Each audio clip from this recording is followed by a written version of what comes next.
essa videoconferência. Eu agradeço a participação da doutora Maria. Passo então a palavra a ela para ela dar início a essa.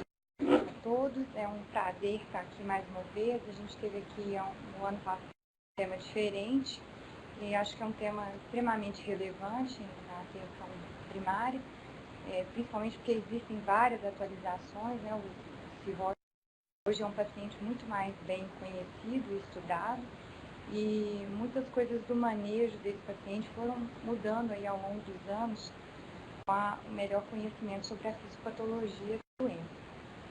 Então, só para conceituar, a cirrose é a doença hepática decorrente da fibrose, né? A deposição de colágeno crônica, levando à formação de fibrose extensa do parênquima, do fígado, e a formação de nódulos de regeneração. Tanto a fibrose quanto a formação desses nódulos vão levar a uma distorção importante da arquitetura hepática, com atrofia, alteração na superfície nodular. E, na verdade, a cirrose ela é a via comum, a via final comum de qualquer doença hepática crônica, seja ela de etiologia alcoólica, viral, metabólica ou medicamentosa, que a gente vai citar para frente. Então, a partir do momento que o paciente desenvolve cirrose, o manejo da cirrose ele é o mesmo, independente da etiologia que levou a doença. Então, como é que esse paciente vai chegar no consultório? Né? Como é que esse paciente vai se apresentar no pronto atendimento ou no consultório da atenção básica? Muitas vezes esse paciente fez um exame de imagem e isso foi um achado ocasional. Esse paciente, de repente, fez um ultrassom por outra razão e aí vem um fígado atrofiado, um fígado heterogêneo, superfície irregular ou um baço aumentado, que são sinais indiretos que sugerem uma hepatopatia crônica. Outras vezes ele se apresenta com sinais e sintomas característicos, que nós vamos comentar aqui.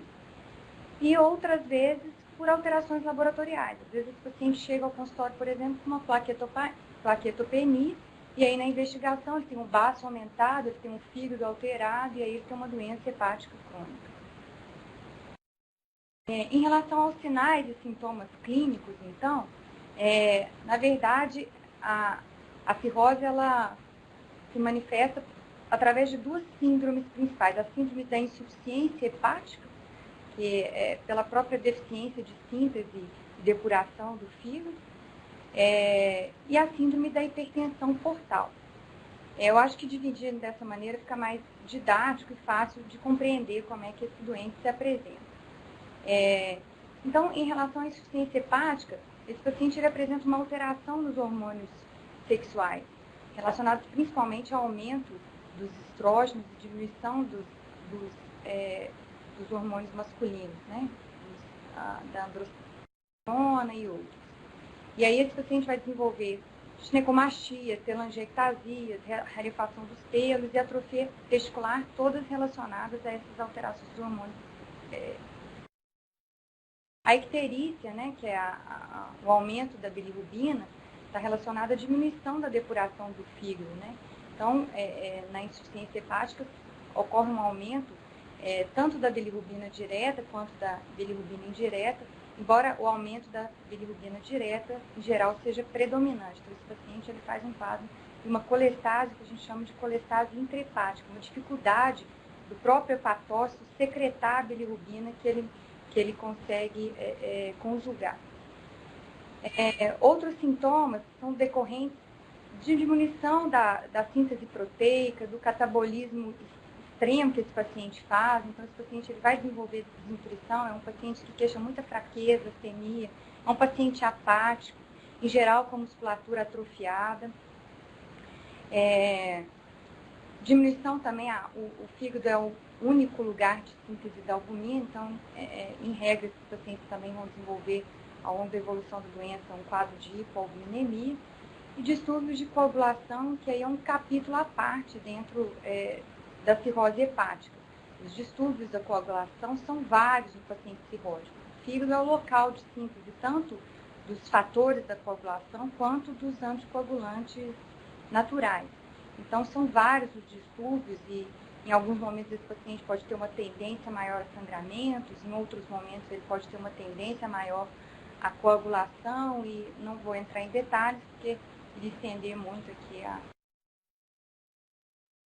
as outras manifestações, as manifestações mais graves e com maior mortalidade, estão relacionadas à síndrome de hipertensão portal. Como é que a hipertensão portal se desenvolve? Então, você tem uma alteração estrutural do fígado que acaba aumentando a resistência intrahepática, aquela alteração da arquitetura que a gente falou no início no conceito da doença, ela acaba causando um aumento da resistência intrahepática. Além disso, existem vários fatores humorais que deixam de ser depurados ou são mais produzidos por disfunção da célula hepática e que acabam alterando também o tônus dos vasos intrahepáticos. Tudo isso levando a um aumento da resistência intrahepática. Além disso, esses mesmos vasodilatadores, esse mesmo desequilíbrio entre vasodilatadores e vasoconstritores acaba levando, ao mesmo tempo que leva uma vasoconstrição dentro do fígado, acaba levando a uma vasodilatação do sistema esplâncnico, que aumenta o fluxo. E aí, o produto do aumento do fluxo e do aumento da resistência hepática é o desenvolvimento da hipertensão pórfica. Para tentar aliviar esse sistema que está hipertenso, o organismo acaba criando shunts naturais que desviam o fluxo de sangue do fígado para a circulação sistêmica, que é a circulação colateral. A circulação colateral, mais comumente, desenvolve através da veia gástrica curta, veia gástrica esquerda, formando varizes esofagianas, mas também pode haver recanalização da veia umbilical e outros vasos também. Ao exame físico, a circulação colateral pode ser visível no abdômen, né? Mais comumente como vasos dilatados na parede abdominal, e mais raramente a cabeça de medusa também, que é uma dilatação a partir da cicatriz umbilical.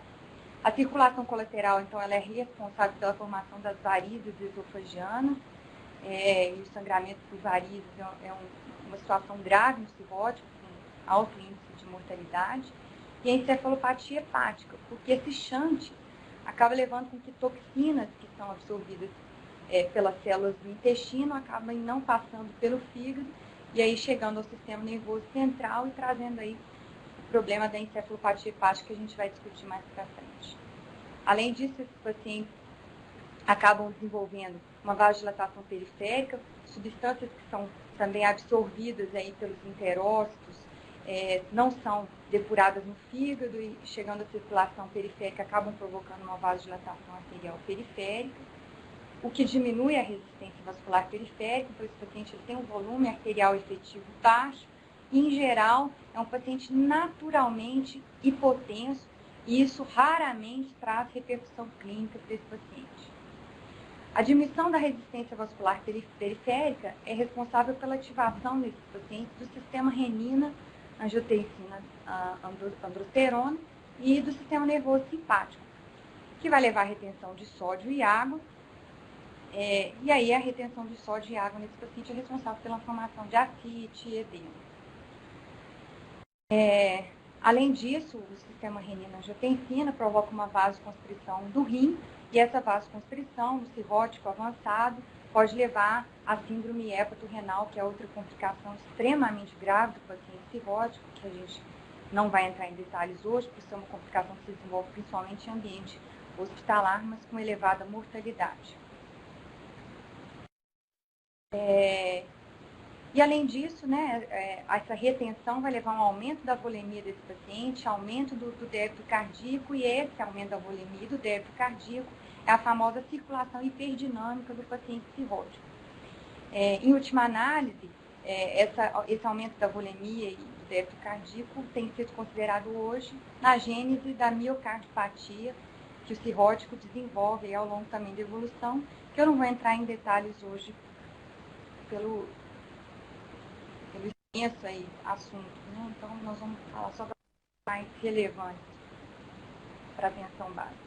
Em relação ao diagnóstico, ele é feito principalmente por esses achados clínicos, pelos achados laboratoriais e pelo exame de imagem. vocês percebem que os achados clínicos, eles aparecem no paciente que já descompensou. Então, o cirrótico, na fase inicial, ele se apresenta um diagnóstico feito por exames de rotina, num paciente que às vezes não sabia que era cirrótico.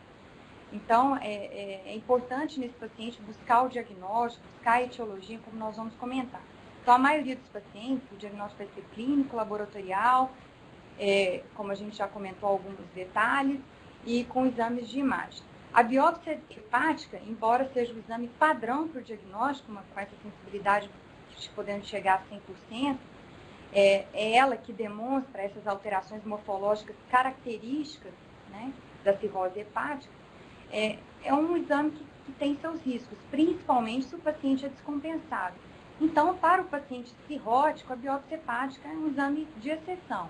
Talvez no cirrótico compensado, que a gente não consiga definir a etiologia, ou em que a biópsia seja fundamental para a instituição do tratamento, aí sim, mas no cirrótico descompensado não vale a pena pelo risco elevado de sangramento e outras complicações. As vias em que a biópsia pode ser feita é a percutânea, guiada ou não por ultrassom, a transjugular e a laparoscópica. No nosso meio, o que a gente usa é a biópsia guiada, a biópsia percutânea, na maioria das vezes guiada por ultrassom, embora a biópsia não guiada seja extremamente válida e endossada por guidelines internacionais, não deve ser abandonada.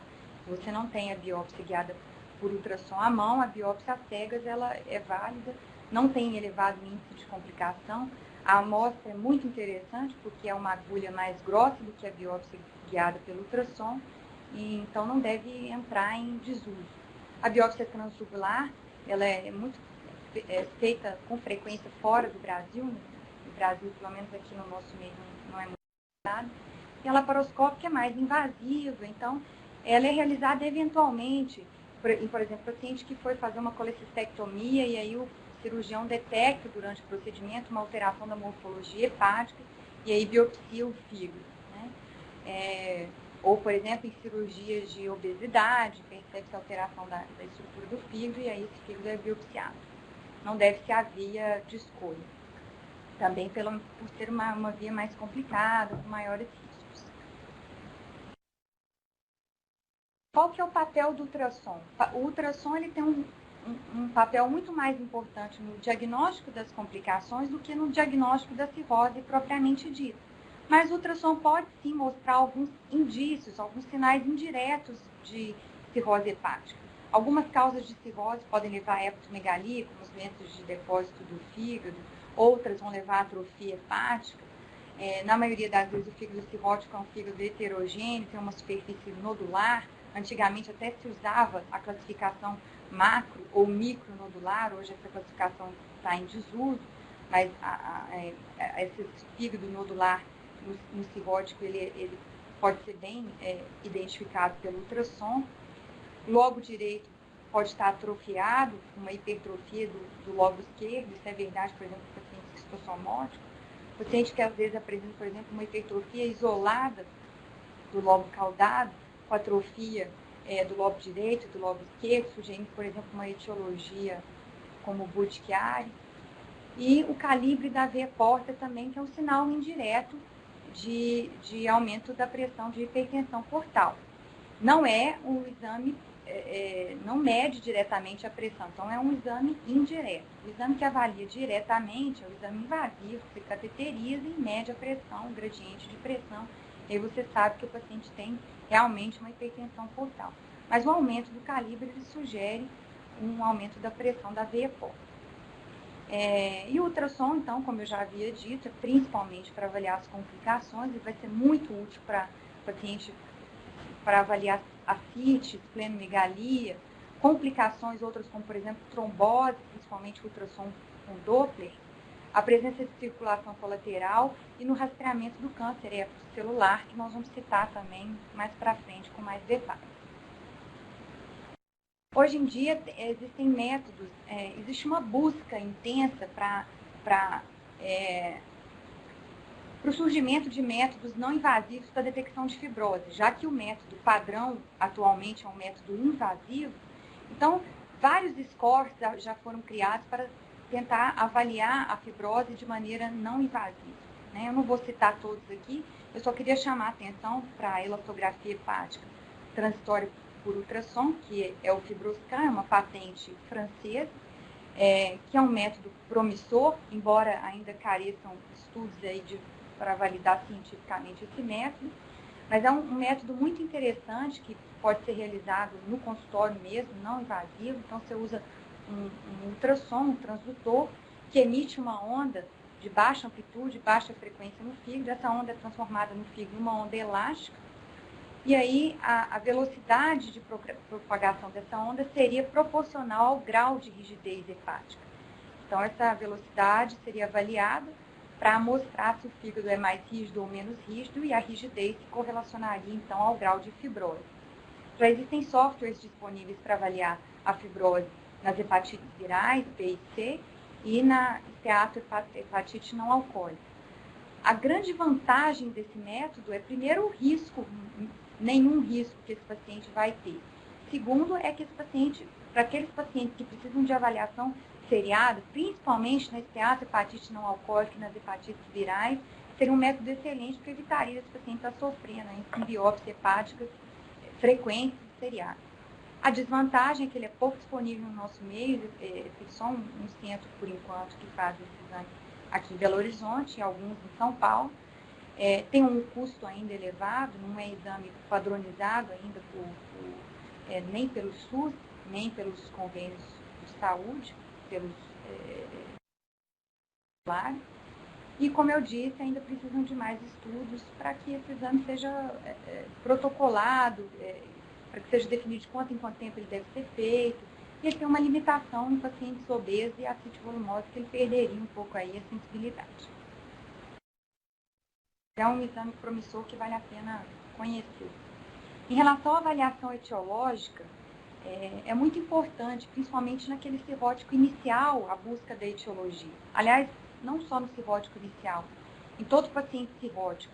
No cirrótico inicial, porque eventualmente o tratamento da causa pode levar a uma melhora da função hepática. E no cirrótico avançado, porque talvez essa causa seja relevante caso ele precise de um transplante. Então, a busca etiológica ela é muito importante. Como é que você vai... Primeiro, a história desse paciente. O que esse paciente... Se ele já tomou transfusão de sangue, como é que era a vida sexual, se ele já usou droga injetável, se na família tem pacientes que já tiveram cirrose em fase mais jovem, se pacientes já morreram de câncer de fígado, de doenças do fígado, tudo é relevante. A gente sabe que as doenças metabólicas do fígado eles têm um componente genético importante, né? Então a história familiar é relevante nesses casos, e as doenças autoimunes também. Em relação ao álcool, existe um pouco de discussão aí na literatura a respeito dos valores suficientes para levar a cirrose hepática, mas admite-se que um consumo de 60 gramas de 80 gramas por dia no homem, por cerca de 5 a 10 anos, é uma quantidade suficiente para levar a cirrose. Um copo de cerveja de 200 ml tem em torno de 7 gramas de álcool. Isso varia muito, né, de cada tipo de cerveja, mas em média é isso aí. Em relação aos medicamentos, existem alguns medicamentos que sabidamente podem levar a hepatopatia crônica, como o metotrexato, a metildopa, entre outros. Então, é importante levantar a história de uso desses medicamentos. A esteatohepatite não alcoólica, a gente vai suspeitar desse diagnóstico no paciente que se apresenta no consultório com a síndrome metabólica. Paciente que chega obeso, diabético, que tem hipertrigliceridemia, lembrando que aí a hipertrigliceridemia é o gatilho do desenvolvimento da esteatohepatite e a hipertensão.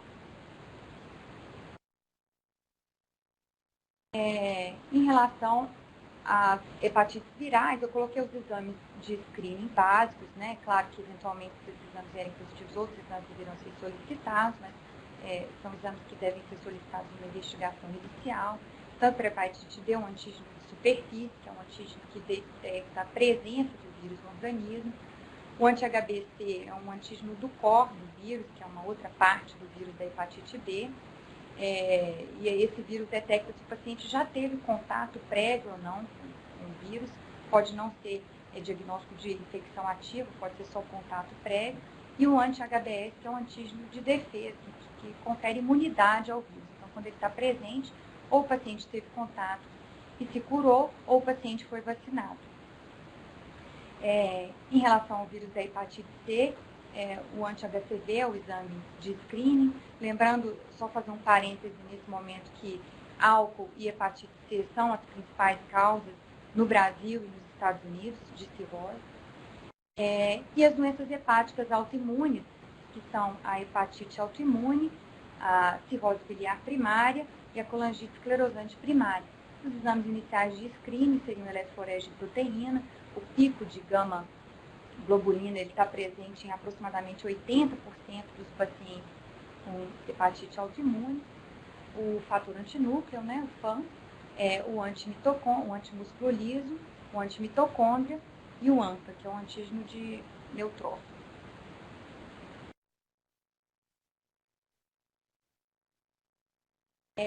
E aí, por último, as causas mais raras. Né? Claro que eu até coloquei divididas mesmo as etiologias nos slides, para que eu acho que não devem ser pedidos esses exames em um único pacote, porque isso onera muito, né, o serviço público, e com essa avaliação inicial que foi feita até agora, a gente vai ser capaz de fazer o diagnóstico da maioria das causas, né? Então, esses exames para as causas metabólicas mais raras poderiam ficar aí para o segundo tempo. Quimiocinética do ferro, que seja importante, porque ela pode estar alterada não só na hemocromatose hereditária, como também nas outras doenças hepáticas por sobrecarga secundária do ferro. Então, para a hemocromatose hereditária, os exames para screening são o índice de saturação de transferrina e a ferritina. O índice de saturação de transferrina acima de 60% indicaria, então, um teste genético para comprovar a presença da síndrome. Só em homozigose que a hemocromatose é capaz de produzir cirrose. A heterozigose não é capaz de produzir cirrose. Esse exame, claro, não é disponível em todos os lugares, então o paciente que tem essa suspeita, ele deve ser levado a um centro de referência. Para a doença de Wilson, o exame inicial é a ceruloplasmina, que deve estar abaixo do limite inferior da normalidade. A doença de Wilson é uma doença também de acúmulo de cobre, a cirrose é desencadeada pelo acúmulo de cobre no fígado, por deficiência dessa enzima, que é responsável pela distribuição do cobre no organismo. E a deficiência de alfa-1 antitripsina, que é uma doença metabólica ainda mais rara e que está relacionada em adultos ao desenvolvimento de doença pulmonar obstrutiva crônica em adultos jovens, paciente que desenvolve doença pulmonar obstrutiva crônica, uma fase jovem, sem outra etiologia aparente, e que em exames de screening também tem uma alteração do fígado, nesse paciente que deve ser suspeitado dessa deficiência. Mesmo com toda essa investigação, a gente não vai conseguir ter o diagnóstico da cirrose, da etiologia da cirrose, em aproximadamente 10 a 15% dos casos. Parece um número elevado, mas se pensar há relativamente pouco tempo atrás, na década de 60, né, de 1960, esse índice era de mais ou menos 1/3 dos casos. Então, houve uma melhora importante aí no conhecimento etiológico da cirrose. Em relação ao manejo, então, entrando no manejo, eu vou falar inicialmente do geral, e depois nós vamos dividir o paciente no cirrótico compensável e o cirrótico descompensado também, para tentar ficar mais didático, mais simples para compreensão. Em relação ao suporte nutricional, o principal é evitar restrição desnecessária. Existem vários mitos em relação ao fígado, né? Primeiro, mitos de que fígado causa boca amarga, que não é verdade, que o fígado causa má digestão, que não é verdade, e outros mitos em relação ao paciente cirrótico, por exemplo, o paciente cirrótico não pode comer carne. Isso não é verdade, muito pelo contrário. O cirrótico ele tem que ter uma injeção de proteína de aproximadamente 1 a 1,5 grama por dia.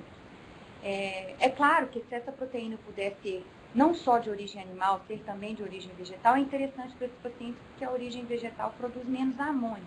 Mas esse paciente não deve ficar sem proteína, porque pior do que a encefalopatia é a desnutrição. Nós vamos comentar mais para frente que o paciente desnutrido, inclusive, tem mais encefalopatia, porque metaboliza pior a amônia no músculo. Então, a busca desse paciente deve ser por manter um estado nutricional adequado e não por fazer restrições desnecessárias, tanto de proteína. Outro mito que existe em torno do paciente cirrótico é de restringir gordura. É claro que, preferencialmente, esse paciente deve ingerir gorduras de boa qualidade, poliinsaturadas, ricas em ômega 3, evitar as gorduras saturadas, como qualquer outra pessoa, mas não existe uma restrição adicional ao paciente cirrótico. Pelo contrário, esse paciente deve ter, sim, a quantidade de gordura necessária por dia ingerida para evitar o risco da desnutrição, que é muito maior. O paciente cirrótico desnutrido, ele tem um manejo muito mais difícil da ascite, ele tem um manejo muito mais difícil da encefalopatia. Em relação ao sal, a restrição deve ser de 2 gramas de sal. Então, o que a gente orienta é só em pacientes com ascite.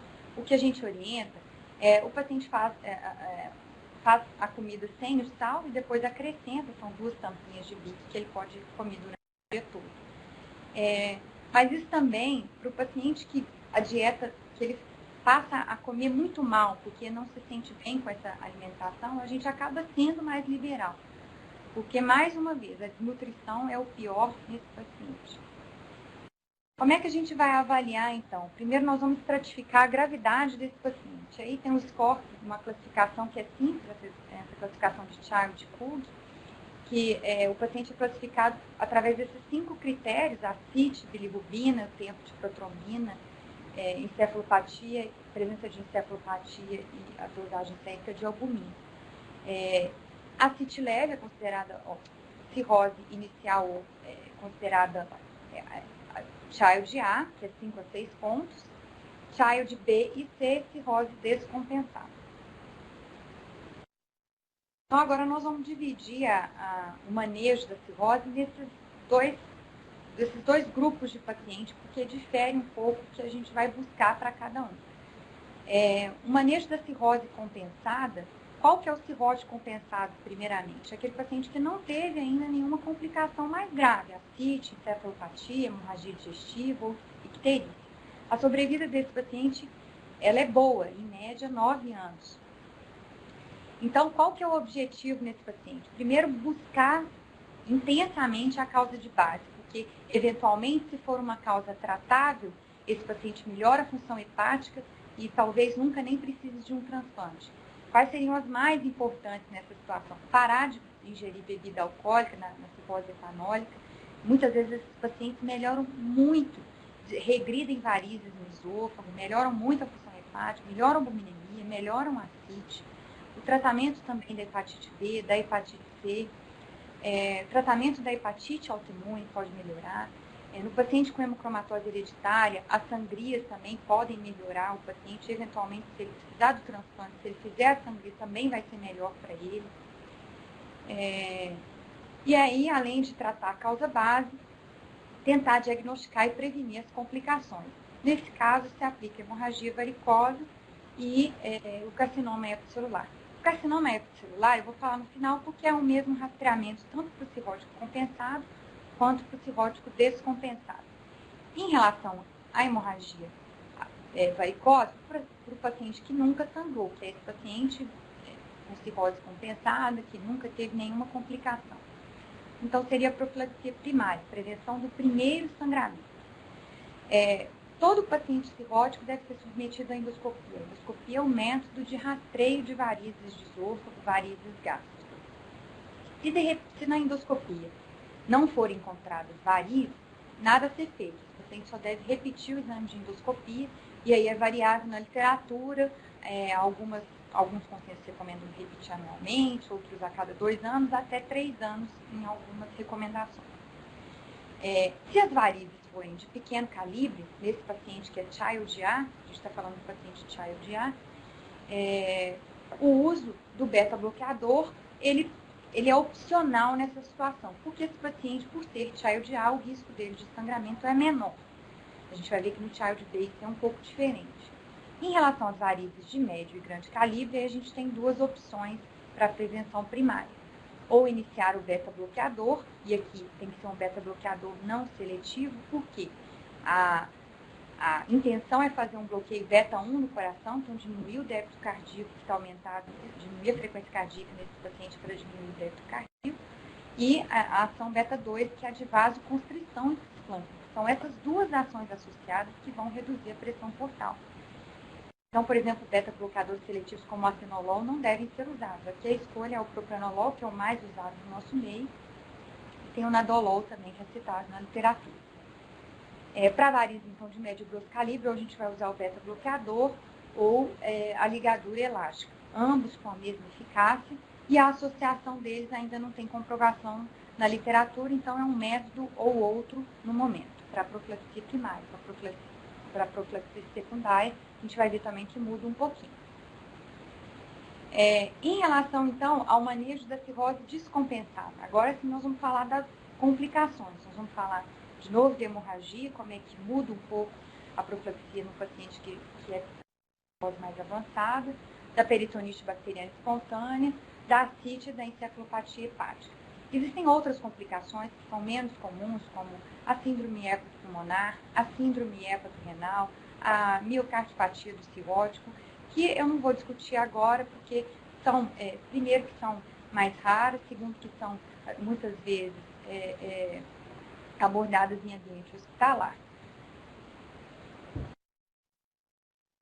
Em relação à hemorragia digestiva varicosa, a taxa de mortalidade de um episódio agudo é de 15% a 20%, quer dizer, uma elevada taxa de mortalidade, né? Quase um quarto dos pacientes aí morrem no primeiro episódio, no quinto.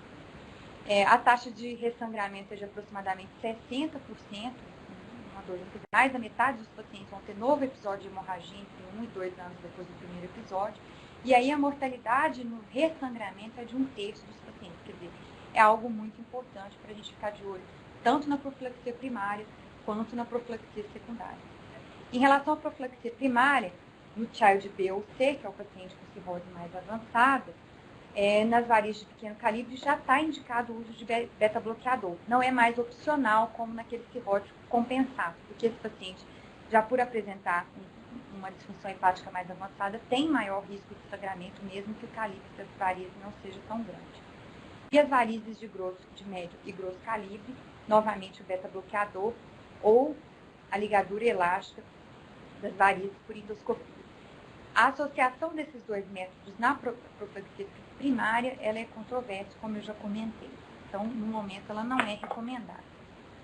Em relação à profilaxia secundária, depois de um evento agudo, o paciente ele já deve sair do ambiente hospitalar usando o beta-bloqueador ou em um programa de ligadura elástica. Como é feito esse programa de ligadura? O paciente é feito uma endoscopia, e aí tem um dispositivo que libera uns elásticos, são elásticos mesmo, que ligam as varizes no esôfago. E aí o procedimento é repetido a cada 2 semanas ou a cada mês, até que as varizes sejam erradicadas, que não existam mais varizes no esôfago. E aí depois disso o paciente é acompanhado. Então, para a profilaxia secundária, agora não mais um método ou outro, são os dois métodos associados. Isso é o tratamento de escolha para a profilaxia secundária.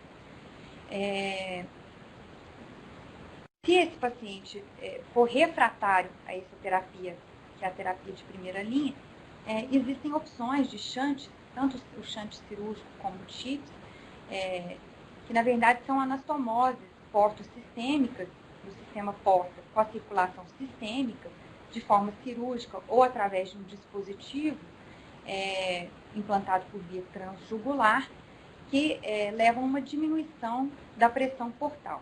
O grande problema, tanto do shunt cirúrgico quanto do TIPS, é o desenvolvimento de encefalopatia hepática nesses pacientes, porque, na verdade, se aumenta muito a circulação entre-sistêmica e você pode chamar dessa maneira, e aí essas toxinas, então, não depuradas, a carga de amônia e outros daqueles falsos neurotransmissores que a gente vai comentar mais para frente na encefalopatia hepática, é muito maior no sistema nervoso central, e aí o risco de encefalopatia, muitas vezes encefalopatia grave e refratária é muito grande nesses pacientes. Então, em países em que o transplante é rápido, o paciente consegue realizar o transplante com alguma agilidade, o TIF pode ser uma terapia ponte, né? Implantado esse dispositivo que alivia a pressão do sistema pórtico, diminui o risco de sangramento e outras complicações desse paciente, diminui a ascite, diminui o risco de sangramento, até ele conseguir, então, ser submetido ao transplante hepático, que aí sim é o tratamento definitivo da hipertensão portal. Em relação à peritonite bacteriana espontânea, o que ela é primeiro, né? A infecção, por que ela é considerada espontânea? Porque não existe nenhuma fonte definida de bactéria dentro do líquido. A condição é existir ascite, porque é uma infecção do líquido acítico. E ela é espontânea, então o paciente não tem quadro de perfuração intestinal, de colecistite, de apendicite, que seriam causas de peritonite bacteriana secundária. A mortalidade no episódio de peritonite bacteriana espontânea é em torno de 10 a 20% e a recorrência de aproximadamente 70%. É uma infecção típica do paciente cirrótico.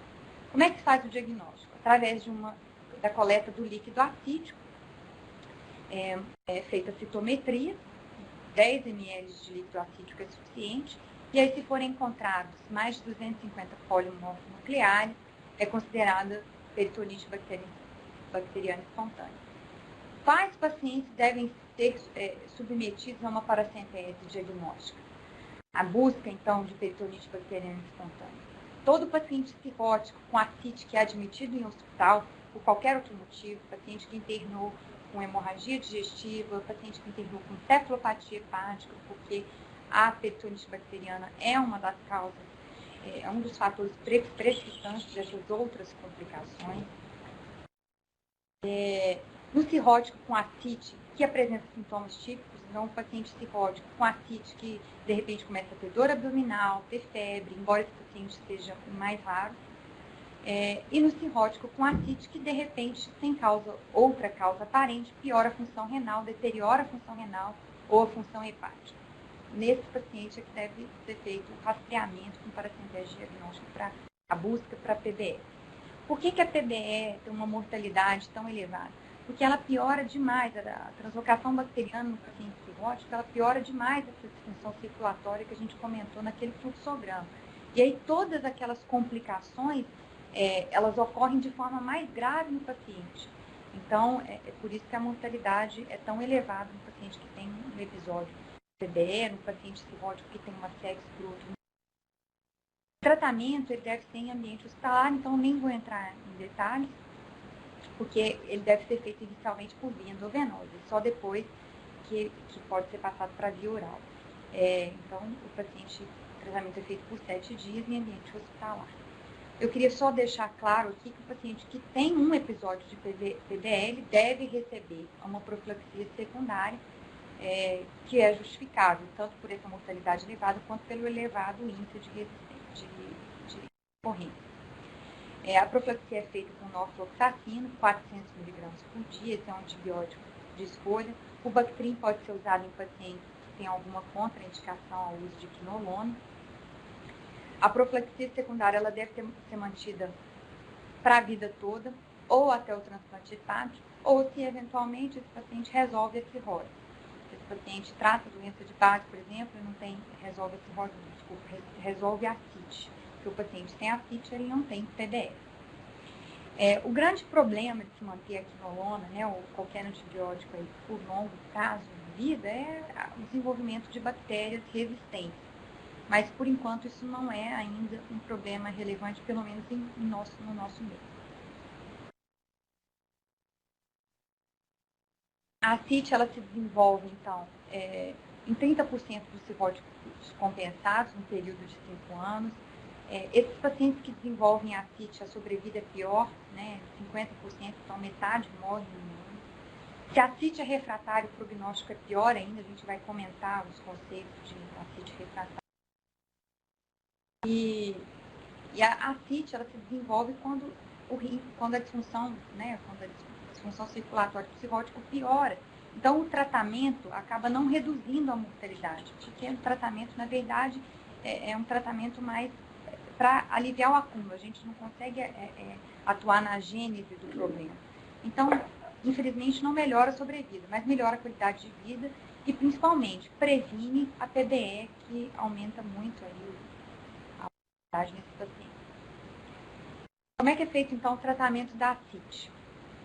Eu vou falar primeiro as medidas gerais, a restrição sódio é fundamental nesses pacientes, como a gente já comentou no início, embora esse paciente não se alimente de maneira nenhuma com essa restrição, o ideal é que você seja um pouco mais liberal. E a profilaxia primária da PBE, nesses pacientes com ascite, ainda é algo muito discutível. Como depois de um episódio de PBE, a sobrevida é menor, a mortalidade no episódio é elevada, então tem sido discutido, vários autores têm discutido atualmente usar antibiótico para prevenir um episódio primário, para prevenir um primeiro episódio. Só que isso seria em casos de exceção, paciente cirrótico muito grave, child seco, bilirrubina muito aumentada, com disfunção renal, que teria mais risco de desenvolvimento dessa complicação. Os diuréticos, nós vamos falar com mais detalhes, e a paracentese. Os diuréticos que são usados para tratar a ascite são a espironolactona, que é um diurético poupador de potássio, é o principal diurético, né? Na intolerância, a amilorida pode ser usada, mas é um diurético pior, uma potência pior do que a espironolactona. A espironolactona, em paciente cirrótico, ela é melhor do que um diurético de alça, então se você for usar um único diurético, a preferência é pela espironolactona. A gente inicia com uma dose em torno de 50 a 100 miligramas e vai aumentando a cada 4, 7 dias até atingir a dose máxima de 400 miligramas por dia nos pacientes. E a associação com a furosemida, se for necessário, né? Mas a maioria recomenda começar com a aldactone, com a espironolactona, e se avaliar a necessidade de associação com a furosemida, mas a associação é bastante comum. O paciente inicia usando 40 miligramas dia, a dose máxima de 160 miligramas. A via oral é que deve ser usada nesse paciente. Tem que entender que a ascite no cirrótico, ela não é uma urgência, como é, por exemplo, o edema agudo de pulmão no paciente cardiopata. Então, a gente não tem que ter pressa em tirar volume. Pelo contrário, a pressa aqui, ela é pior, porque se você tira rapidamente o volume do intravascular, você diminui aquele volume arterial efetivo que a gente citou no fluxograma, você piora a disfunção circulatória, você piora novamente todas as complicações do cirrótico. Então, a via oral é a preferível e esses diuréticos devem ser usados uma vez ao dia. O objetivo é uma perda de peso de meio a 1 kg por dia, justamente para não espoliar excessivamente esses pacientes. Tolera-se 1 kg por dia um paciente que tem edema periférico. O paciente sem edema periférico, meio quilo está suficiente. A dose deve ser ajustada a cada 4 a 7 dias, como a gente já comentou. E se o paciente desenvolve hiponatremia grave, que é uma complicação, a hiponatremia é uma complicação comum no cirrótico e é um sinal de prognóstico pior, então o diurético deve ser suspenso. E aí depois retornar com dose menor e acompanhar mais de perto esse paciente.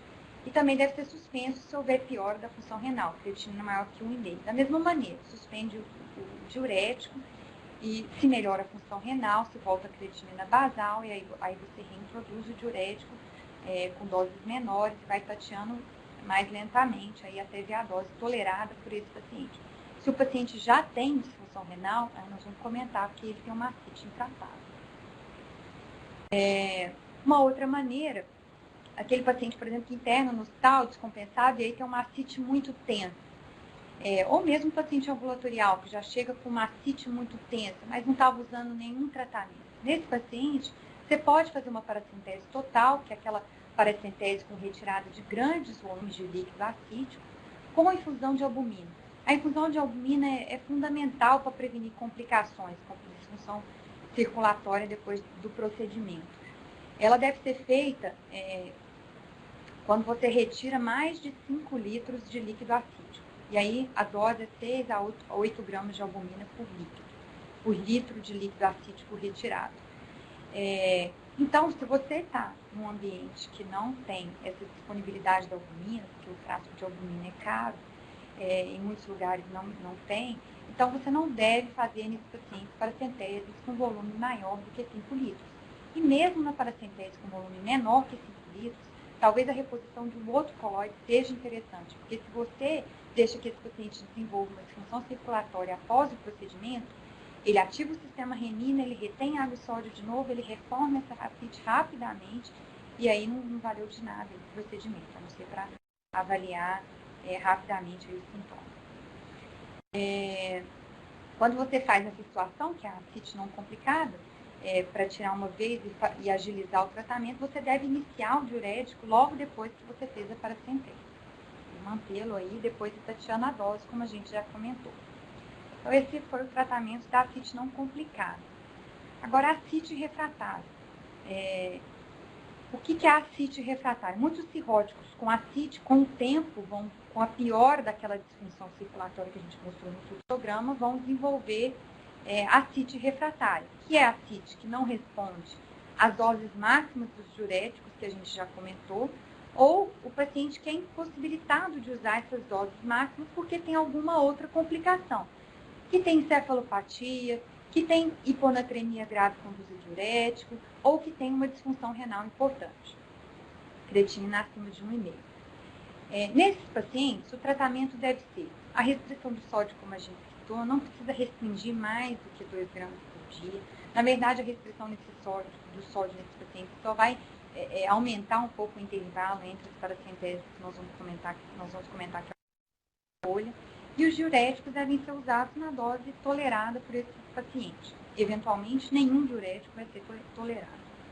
O tratamento de escolha é com paracentese total, mais a reposição de albumina, naquelas mesmas características que eu já falei. A reposição de albumina deve ser feita toda vez que você tira mais de 5 litros de líquido acítico na dose que eu comentei. Essa é a escolha. A alternativa seria o TIP, né, que é aquele shunt, né, aquele dispositivo que é implantado por via transjugular, que liga a circulação portal à circulação sistêmica e diminuindo a pressão do sistema pórtico. É uma alternativa boa, ela pode ser usada naqueles pacientes que têm uma frequência elevada, paciente que faz paracentese a cada 15 dias, que precisa de paracentese a cada 15 dias. No entanto, tem aquelas complicações, principalmente de encefalopatia, que a gente já comentou. Então, em outros países, é usado, mas usado como ponte até a realização do transplante. Um dispositivo interessante que existe hoje que usa um calibrado, um dispositivo que tem como calibrar o fluxo, regular através desse calibre, o fluxo através do shunt. Então, por exemplo, se o paciente coloca o dispositivo que envolve muita encefalopatia, tem como você aumentar, diminuir o calibre, diminuindo o fluxo por esse shunt e aí tentando resolver o problema. Seria uma opção. Na verdade, a gente não vê aqui no Brasil, aqui em Belo Horizonte, aqui no Hospital das Clínicas, a gente não vê muito realizado com praticamente nenhuma frequência.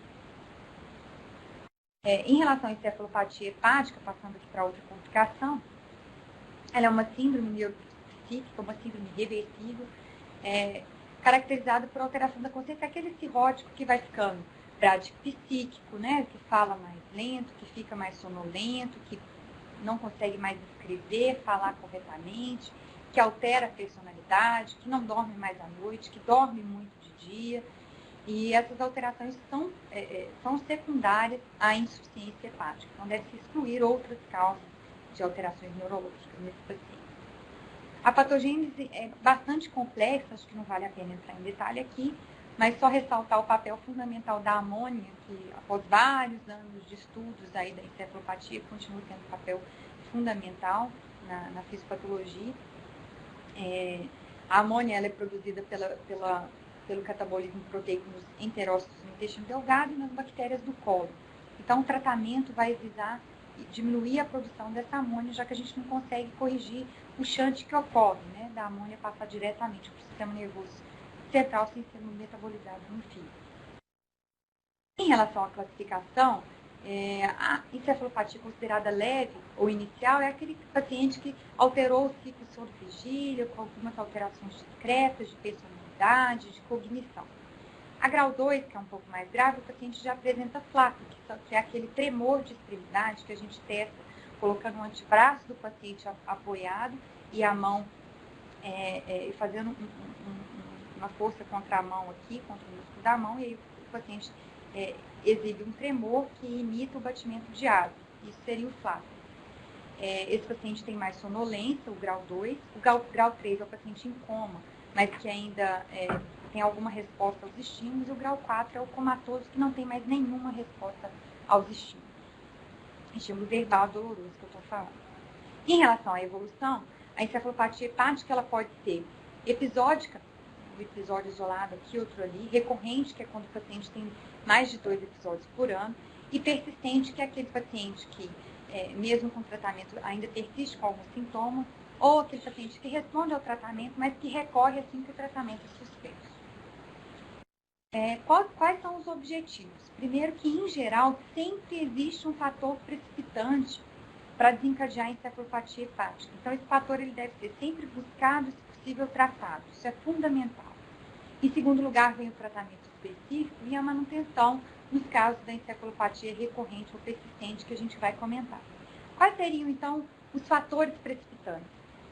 Hemorragia digestiva alta, obstipação intestinal, uso de sedativos, as medicações sedativas, tanto benzodiazepínicos como antihistamínicos e outras medicações, devem ser evitadas no paciente cirrótico justamente por precipitarem essas crises de encefalopatia. Alterações eletrolíticas, principalmente a hiponatremia, mas a hipocalemia também, que pode ser provocada a alcalose, né? E a hipocalemia provocada também pelo uso do diurético também podem provocar infecções, tanto a peritonite bacteriana espontânea que a gente já falou, como a infecção do trato urinário, que é uma infecção muito comum no cirrótico, e a desidratação provocada pelo uso excessivo de diurético nesses pacientes. E o tratamento, continuando em relação ao tratamento, a restrição proteica hoje, ela não é mais considerada tratamento. Eu já citei no início que no cirrótico não deve ser feita restrição proteica. Aí depois limitou-se então a restrição proteica no episódio agudo de encefalopatia hepática, e hoje, inclusive, a restrição no episódio agudo tem sido deixada de lado. Por quê? Porque nesse paciente que você não dá proteína, a tendência é que ele faça um catabolismo proteico, perca mais massa muscular.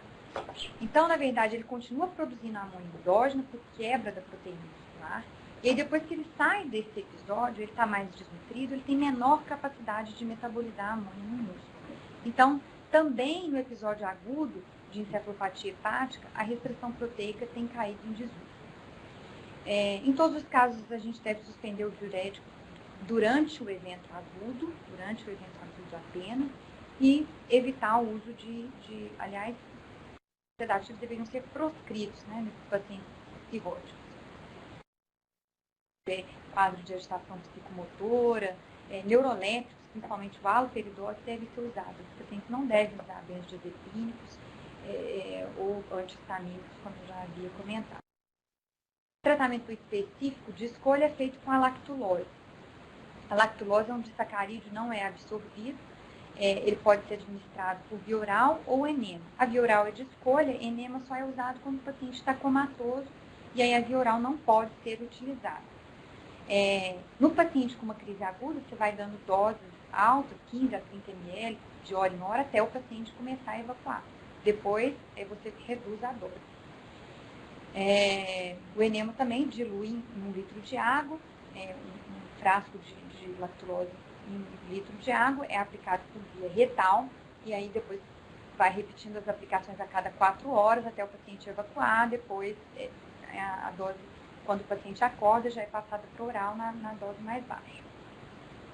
Outra forma qual que seria a função da lactulose, então? Ela acelera o trânsito intestinal e ela tem um efeito de acidificar o cólon, diminuindo a produção de amônia pelas bactérias do intestino, do cólon. Então, a função seria lá naquela patogênese do papel da amônia que eu comentei. Outra maneira, se são as bactérias do cólon as principais responsáveis pela produção, seria bastante lógico que antibióticos que reduzam a flora bacteriana intestinal diminuiriam a amônia, a produção de amônia, e diminuiriam a encefalopatia. Vários antibióticos já foram testados, não são tratamentos de primeira linha, são considerados tratamentos principalmente porque tem efeitos colaterais a longo prazo. A neomicina tem toxicidade renal, ototoxicidade, o metronidazol usa a longo prazo, tem esférica, e a rifaximina é um outro antibiótico que tem uma ação semelhante, uma eficácia semelhante à lactulose, mas não está disponível no nosso meio e é mais cara que a lactulona. A lactulose já é cara, a rifaximina é mais cara ainda. O benefício é pior do que o da lactulose. Então, a gente reserva esses antibióticos para situações especiais, para esse paciente que não respondeu ao tratamento com a lactulose. E aí, a associação é bastante questionável, porque o antibiótico destrói justamente as bactérias que metabolizam a lactulose. Então, não deve ser usado junto. E o tratamento de manutenção é feito com a mesma droga, que é a lactulose. Em geral, o paciente, quando ele precisa de manutenção, é uma dose de em torno de 15 a 30 ml a cada 12 horas. Essa dose pode ser aumentada se necessário. E a gente vai usar o tratamento de manutenção naqueles pacientes com episódios recorrentes ou na encefalopatia persistente. Por último, eu gostaria só de comentar em relação ao rastreamento do carcinoma hepatocelular, que é extremamente importante, deve ser feito na atenção básica, ele é simples de ser feito, é feito com a dosagem sérica da alfa-fetoproteína, que é um marcador do tumor, e o ultrassom semestral. Provavelmente, em breve, a dosagem de alfa-feto não deve ser mais utilizada como rastreamento, porque nos principais guidelines, como eu vou citar, ela não tem sido mais utilizada para diagnóstico desse paciente. Esse método de rastreamento com alfa-feto e ultrassom de 6 em 6 meses foi capaz de reduzir, isso é um estudo chinês, em 37% a mortalidade por carcinoma hepatocelular. Em outro estudo americano, o paciente que foi rastreado, ele teve 10 vezes mais chance de receber um tratamento curativo. Quer dizer, extremamente relevante o rastreamento. E aqui eu só coloquei a recomendação da Sociedade Europeia de Estudo do Fígado, que é um pouco diferente da Sociedade Americana do Estudo do Fígado. Eu vou comentar a diferença, mas esse é o guideline mais recente, que saiu em fevereiro desse ano. Então, se você encontra no ultrassom um nódulo menor que 1 centímetro, você só tem que acompanhar esse paciente com ultrassom a cada 4 meses. Perceba que já não cita mais o uso da alfa-fetoproteína. Se o nódulo no fígado está entre 1 e 2 centímetros, aí existe uma discordância entre a sociedade americana e a sociedade europeia. A sociedade americana considera um exame de imagem suficiente para esse nódulo. A sociedade europeia não. Considera que 2 nódulos, 2 exames de imagem, se tiverem características típicas radiológicas do carcinoma hepatocelular, já são diagnósticos. Quais seriam essas características típicas? O carcinoma, o câncer do fígado, o câncer hepatocelular é um câncer com vascularização arterial. Então, ele capta contraste na fase arterial do exame e na fase de contraste venoso, o contraste vai sendo eliminado, rapidamente ele sai do tumor, que é o chamado de washout. Então, ele tem uma rápida captação na fase arterial e esse washout na fase venosa. Essa é a característica radiológica típica. Se o exame não tem essas características radiológicas típicas, aí o paciente tem que ir para a biópsia. Se o nódulo é maior que 2 centímetros, apenas um exame de imagem característico, desculpe, eu esqueci de citar, os exames de imagem considerados aqui são tomografia trifásica, multislice e a ressonância magnética com contraste. Para nódulo maior de 2 centímetros, que esses exames teriam uma acurácia melhor, então uma imagem com essas características típicas já seria diagnóstica e o exame inconclusivo, então, deve levar o paciente para biópsia. O que eu acho que deve ficar do carcinoma hepatocelular? Na maioria das vezes não vai ter na atenção básica esses outros exames, mas se o paciente tem um nódulo suspeito no fígado, um nódulo maior que 1 centímetro, um nódulo que de 1 centímetro você acompanhou e começou a crescer, esse paciente deve ser imediatamente encaminhado para um local que tenha condições de fazer o rastreamento adequado. Por quê? Se é diagnosticado em fase inicial, esse paciente pode ser submetido a tratamento cirúrgico ou ao transplante hepático, que são os tratamentos curativos do câncer, diminuindo a mortalidade desses pacientes. Em relação só à indicação do transplante hepático, um comentário rápido. Quais são os pacientes que devem ser encaminhados para o transplante hepático? Todo cirrótico descompensado. Cirrótico Child B, Child C. Na verdade, o score que a gente usa para calcular, para esse paciente entrar para a lista do transplante é o MELD. O MELD é uma fórmula extremamente complicada, mas que existe disponível em vários aplicativos de celular, na internet. Então, assim, não é difícil ter acesso. Mas não é necessário você se fixar ao MELD. Se você atende um paciente descompensado, com hemorragia digestiva, com ascite, com cefalopatia, é esse paciente que tem que ser encaminhado para o transplante. E o paciente com carcinoma hepatocelular, como eu já citei, independente se ele tem uma cirrose compensada ou descompensada. Aqui é só uma bibliografia sugerida. E era só o que eu tinha para falar.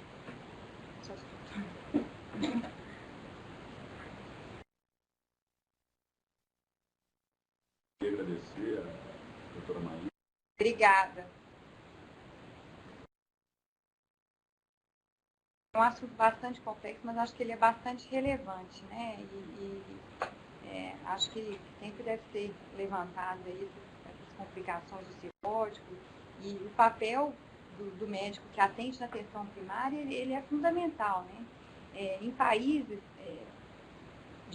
ditos de primeiro mundo, né, como nos Estados Unidos e na Europa, o médico da atenção primária acompanha inclusive o paciente depois do transplante, né? Quer dizer, esse paciente ele é do médico da atenção primária, ele só deve ser encaminhado para o especialista quando foge aí da rotina, né, deve ser aplicado na atenção primária, mas ele é um paciente que pode sim ser abordado, desde que conhecida a complexidade.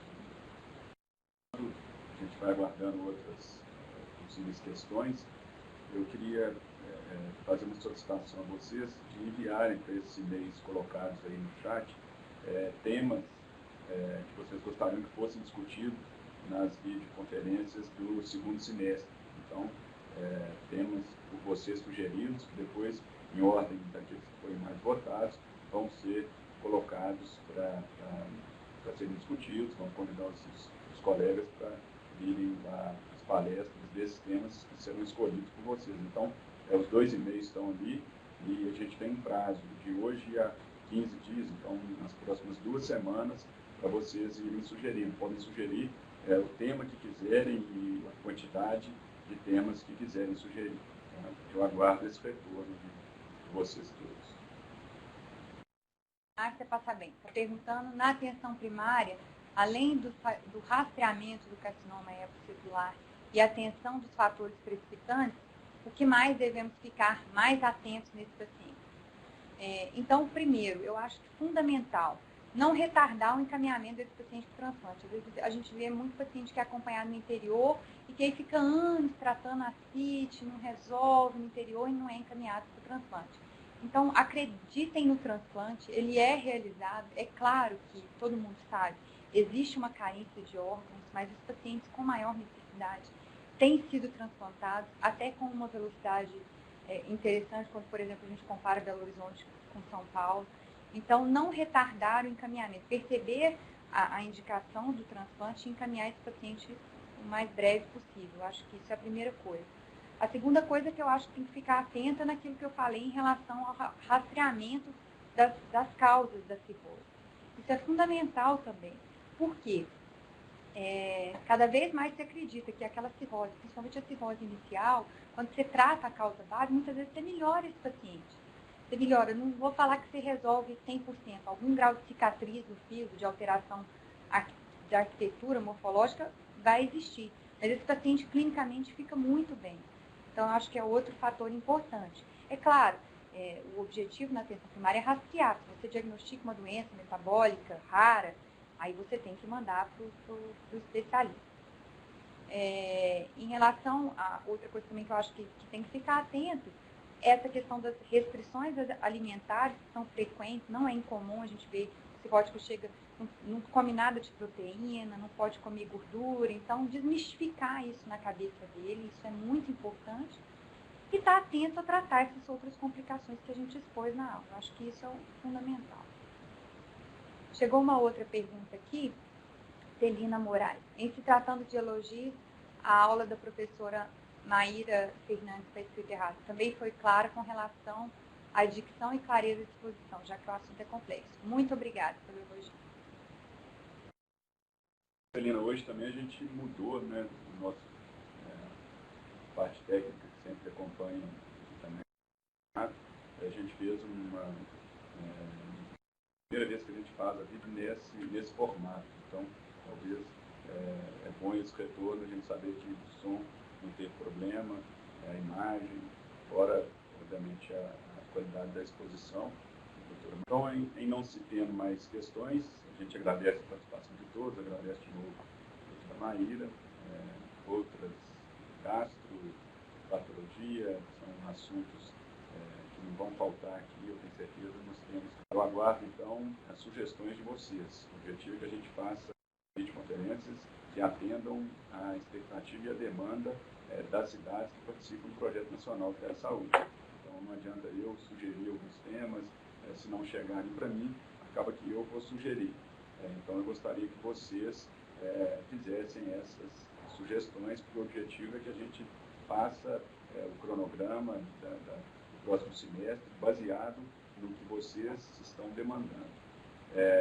Antes de terminar, mais uma vez eu peço para ter o preenchimento completo do formulário de participação.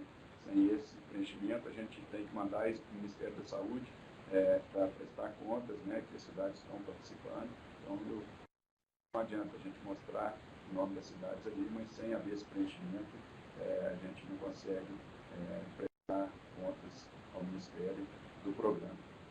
Então, boa tarde a todos, até o segundo semestre. Em tempo, vocês vão receber o cartaz com o cronograma das videoconferências e também, antes disso, no site vai estar já o cronograma do segundo semestre de 2012 com todas as videoconferências do Telemedicina.